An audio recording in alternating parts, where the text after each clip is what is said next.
তুমি যদি একজন রিয়েল কন্টেন্ট ক্রিয়েটার হতে চাও তো তোমাকে অনেক কিছু শুনতে হবে, এবং যেসব জিনিসগুলো তোমাকে মেনটেন করতে হবে, হয়তো যত তোমার হেড কমেন্ট আসবে ততই ভালো, সেগুলোকে তুমি ইগনোর করো বা তুমি ব্লকও করতে পারো। আর তোমাকে একটা বেছে নিতে হবে বেস্ট কন্টেন্ট, এবং সেইটার উপর তোমাকে বেশি টাইম ডিপেন্ড করতে হবে। ব্যাস, তোমার বেস্ট কন্টেন্ট যেটা আছে সেটা ক্যামেরা ওঠাও, আর ক্যামেরার সামনে তোমার যেটা বেস্ট কন্টেন্ট সেটা তুমি বকতে শুরু করো।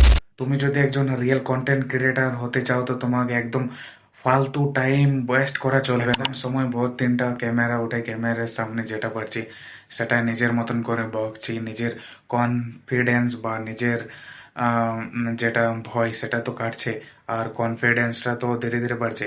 আমার কাছে সেরকম কিছু একটা মোবাইল নেই বা ক্যামেরা নেই যে একটু ভালো করে বা কনফিডেন্স বাড়িয়ে ক্যামেরার সামনে এসে কিছু একটা বলবো, সেরকম কিছু নেই। আমার যেটা আছে সেখান থেকে দিয়েই আমি শুরু করছি আমার কন্টেন্ট ক্রিয়েটার।